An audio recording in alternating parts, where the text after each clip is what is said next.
పార్థు, అమూల్యలిద్దరికీ పెళ్ళైనప్పటి నుంచి పార్థు, అమూల్య కలవకుండా చేయటం కోసం సుభాషిణి చాలా ప్రయత్నం చేస్తోంది. సుభాష్‌ని, కీర్తనలిద్దరూ కలిసి వాళ్ళిద్దరి మధ్య మనస్పర్ధలు ఏర్పడడానికి బీజం వేశారు. అయితే అయితే మనం గనుక చూసుకున్నట్టయితే బ్యాంకు ఫండ్ ట్రాన్స్‌ఫర్ దాని మీద సంతకం పెట్టే విషయంలో ఆ బ్యాంక్ మేనేజర్ సంబంధించిన వ్యక్తి అమూల్యను బలవంత పెడుతుంటే ప్రతి చిన్న అవకాశాన్ని కూడా వాళ్ళకి అనుగుణంగా మార్చుకున్న కీర్తన, సుభాషిణిలిద్దరూ కూడా అమూల్యను, పార్థును విడగొట్టే ప్రయత్నం చేస్తున్నారు.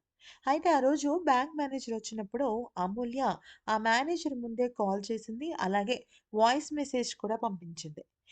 అదంతా కూడా ఎనక నుంచి చూసిన కీర్తన ఏం చేయాలో అర్థం కాక ఇక పార్థుకి ఆ మెసేజ్‌లు కానీ, కాల్స్ కానీ వెళ్ళకుండా ఉండేందుకు అటు పార్థు ఫోన్‌లోనూ, ఇటు అమూల్య ఫోన్‌లోనూ మెసేజెస్ అండ్ కాల్స్ డిలీట్ చేసేసింది. దాంతో పార్థు ఆహ్, అమూల్యని నిలదీసినప్పుడు, అమూల్య నేను మీకు మెసేజ్ పంపించానండి. కాల్ కూడా చేశాను అన్నా కూడా దానికి సంబంధించిన సాక్ష్యాధారాలు ఏవి కూడా లేవు. అప్పుడు ఏమవుతుంది? ఖచ్చితంగా అమూల్య పార్థు ముందు దోషిగా మారిపోతుంటుంది. ఇక పార్థు కూడా అమూల్య మీద నమ్మకాన్ని కోల్పోతుంటాడు. కానీ నిజాయితీ ఎప్పుడూ గెలుస్తుంది అన్నట్టుగా అమూల్య నిజాయితీ అనేది బయటపడుతుంది. ఇక ఇవాల్టికి ఆహ్, నిన్నటి ఎపిసోడ్‌లో చూసినట్టయితే అంటే ఇవాల్టి ఎపిసోడ్‌లో చూసినట్టయితే రంగయ్యకు 5,00,000 ఇవ్వాలని చెప్పినప్పుడు కూడా కీర్తన, సుభాషిణిలిద్దరూ కూడా ఆ బ్యాగ్‌లో ఉన్న డబ్బుని మాయం చేసేస్తారు. దాంతో రూ. 5,00,000 ఉండాల్సింది కాస్త తెల్ల కాగితాలు ఉండడంతో ఇక రంగయ్య కూతురు పెళ్లి క్యాన్సిల్ అయిపోవటానికి కారణం పరోక్షంగా అమూల్య అయిపోయింది. ఇదంతా కూడా తెలుసుకున్నవా పార్థు చాలా అంటే చాలా షాక్‌కి గురవుతాడు. ఏం చేయాలో అర్థం కాని పరిస్థితిలోకి వెళ్ళిపోతాడు. ఒక పక్కన అమూల్య మీద నమ్మకం ఉన్నప్పటికీ కూడా కంటి ముందు ఇంత బలంగా సాక్ష్యాధారాలు కనిపిస్తుంటే ఎవరు నమ్మరు? పైగా పార్థుకి ప్రసూనమ్మ అంటే తన నాయనమ్మ చనిపోయింది అన్న బాధ కూడా ఉండడంతో ఇక ఏం చేయాలో అర్థం కాక అమూల్య మీద నిందలేస్తూనే ఉంటాడు.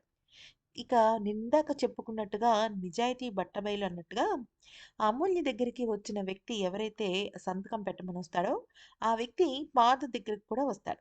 అయితే పార్థు అన్ని విషయాలు మాట్లాడుతూ, ఇక ఫండ్స్ రామతీర్థానికి చేరుకున్నాయా అని అడుగుతాడనమాట. అయితే ఇక వెంటనే అక్కడున్న వ్యక్తి, సార్ ఆ రోజు మేడం గారు సంతకం చేయబట్టి కరెక్ట్ టైంకి కరెక్ట్ ఆహ్, వ్యక్తులకి ఫండ్స్ అనేవి ట్రాన్స్‌ఫర్ అయిపోయాయి. ఎందుకనంటే అక్కడ స్కూల్లో చాలామంది పిల్లలకు సంబంధించిన అవసరాలు డబ్బులు లేక ఆగిపోయాయి. అందుకని ఫండ్ ట్రాన్స్‌ఫర్ చెక్ మీద బలవంతం చేయమని చెప్పేసి నేనే అమూల్య మేడం గారిని అక్కడ ఫోర్స్ చేశాను అని అంటాడు. అప్పుడు వెంటనే అక్కడున్న పార్థు అదేదో నువ్వే నాకు కాల్ చేయొచ్చు కదయ్యా అనంటే, సార్ నేను కాల్ చేశాను. మెసేజ్ పెట్టాను. అమూల్య మేడం గారు కూడా ఫస్ట్ సంతకం పెట్టడానికి ఒప్పుకోలేదు.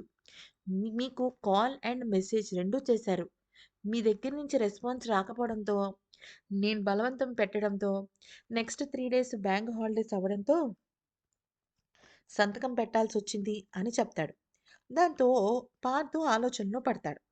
అదేంటంటే, తను మెసేజ్ చేసినా, కాల్ చేసినా నాకు రానట్టే, అమూల్య నాకు మెసేజ్ చేసినా, కాల్ చేసినా రాలేదా? అసలు ఏం జరిగుంటుంది అని చెప్పేసి ఆలోచనలో పడతాడు. సరే వీడు అబద్ధం చెప్తున్నాడేమో, వీడు కూడా అమూల్య మనిషేనేమో అని చెప్పేసి ఇమ్మీడియేట్‌గా స్కూల్‌లో ఉన్న సీసీ కెమెరా ఫుటేజ్‌ని చూడ్డానికి ప్రయత్నిస్తాడు. దాంతో పాటుగా కొన్ని వేరే విషయాలను కూడా చూడ్డానికి ప్రయత్నిస్తున్నప్పుడు, అక్కడ కీర్తన అమూల్య గదిలోకి వెళ్ళి అమూల్య ఫోన్‌లో ఉన్న మెసేజెస్‌ని డిలీట్ చేస్తున్నట్టు చాలా స్పష్టంగా కనిపిస్తుంది. పైగా ఆ చుట్టుపక్కల ఉన్న వాళ్ళెవరైనా చూస్తున్నారేమో అన్న భయంతో కీర్తన వణికిపోతుంటుంది. అది చూసిన పార్థు షాక్ అయిపోతాడు. ఏంటి సిస్ ఇలా చేస్తోంది? అసలు సిస్‌కి అమూల్య రూమ్‌లో అమూల్య లేనప్పుడు తన ఫోన్‌తో పనేంటి? ఇదంతా ఎప్పుడు జరిగింది అని డేట్ చూసి షాక్ అయిపోతాడు.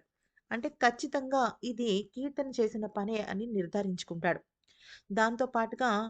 5,00,000 విషయంలో కూడా పార్థో ఏదో ఒక రకంగా నిజం బయటికి తీయాలని అనుకుంటాడు. అయితే ఆ రూ. 5,00,000 వెళ్ళిపోయాయని వాళ్ళ అమ్మ దగ్గర నాటకం ఆడతాడు. అయితే అమూల్య అమాయకత్వాన్ని వాళ్ళు క్యాష్ చేసుకుంటున్నారన్న విషయాన్ని పరోక్షంగా పార్థు తెలుసుకుంటాడు. కాకపోతే ఇక్కడ పార్థుకి ఏమవుతుందంటే కన్ఫర్మ్ ఆధారాలు దొరికినప్పటికీ తన అక్క, అమ్మ ఇద్దరు కూడా అమూల్య ముందు దోషులుగా మారిపోతాడని అమూల్యకి చెప్పడు. తనలో తనే బాధపడుతూ ఉంటాడు. ఎలాగైనా కీర్తనకి బుద్ధి చెప్పాలని, ఇలాంటివి ఎవరి విషయంలోనూ చేయకూడదు అని అనుకుంటాడు.